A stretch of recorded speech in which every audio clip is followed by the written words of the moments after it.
નમસ્કાર, આપ જોઈ રહ્યા છો JK ન્યૂઝ ગુજરાતી. વાત કરીએ તો ખોટા દસ્તાવેજ બનાવી ખોટું નામ ધારણ કરી લગ્ન વાચુક યુવકો સાથે લગ્ન કરાવી છેતરપિંડી કરતી ગેંગનો પર્દાફાશ કરતી લૂંટેરી દુલ્હન તથા દલાલોને પકડી પાડતી local crime branch Gir Somnath. સમગ્ર વાત કરીએ તો જૂનાગઢ રેન્જના DIGP નિલેશ જાજડિયા તથા ગીર સોમનાથ પોલીસ અધિક્ષક મનોહરસિંહ જાડેજા નાઓએ અવારનવાર બનતા છેતરપિંડીના ગુના રોકવા તથા આવા ગુના આચરતી ગેંગને પકડી પાડવા સૂચના કરેલ હોય, જે અનુસંધાને સૂત્રાપાડા પોલીસ સ્ટેશનમાં ગુનો નોંધાયો હોય તે મુજબનો ગુનો દાખલ થયેલ, જેમાં ફરિયાદી અજયભાઈ કાનાભાઈ સોલંકી રહે હરસાણા, તાલુકો સૂત્રાપાડા વાળાએ લગ્ન કરવા માટે દલાલનો સંપર્ક કરતા, જેમાં દલાલ એક નરસિંહભાઈ ઓદડભાઈ વાજા રહે સૂત્રાપાડા અને શમીમબેન ઉર્ફે સીમાબેન ખેમરાજ જોશી રહે જૂનાગઢ, દીપકભાઈ હીરાલાલ નાગદેવ રહે જૂનાગઢ, રિયાઝ કરીમભાઈ મિર્ઝા રહે રાજકોટ તથા કોમલ ઉર્ફે મુસ્કાન રિયાઝભાઈ મિર્ઝા રહે રાજકોટ વાળાએ કાવતરું કરી આ કામના ફરિયાદી પાસેથી રૂપિયા 1,24,000 લઈ દલાલ રિયાઝે પોતાની સાથે આવેલ કોરસબાનુ વાઓ, અશરફ યુસુફ કામિનીનું રિંકલ અનિલભાઈ પંડ્યા નામનું ખોટું આધાર કાર્ડ તથા લિવિંગ સર્ટી બનાવી ખોટા દસ્તાવેજો ઉભા કરી નોટરી મારફત અમરેલી જિલ્લાના બાટવા દેવડી ગ્રામ પંચાયત ખાતે લગ્ન નોંધણી કરાવી, જેમાં ઉપરોક્ત તમામ દલાલોએ સાક્ષી તરીકે પોતાની સહી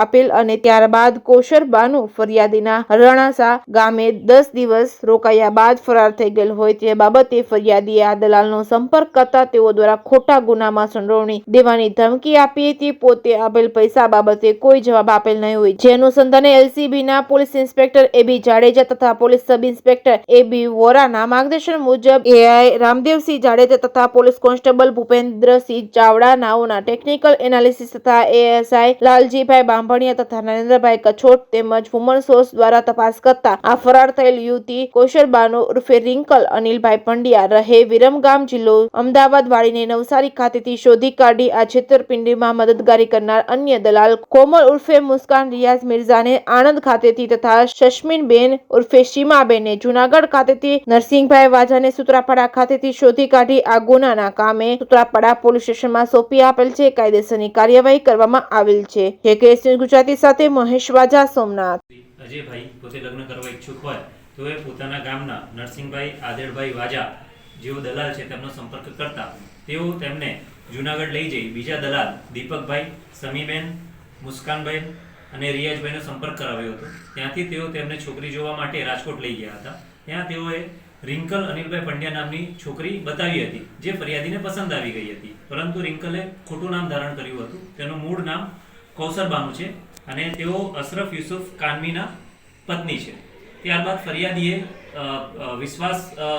વધુ કેળવવા માટે છોકરીના ડોક્યુમેન્ટ માંગતા તેઓ તેમને વિરમગામ લઈ જઈ અને ત્યાં તેમને વેરિફિકેશન કરાવી સ્કૂલ લિવિંગ સર્ટિફિકેટ અને આધાર કાર્ડ બતાવ્યું હતું. ત્યારબાદ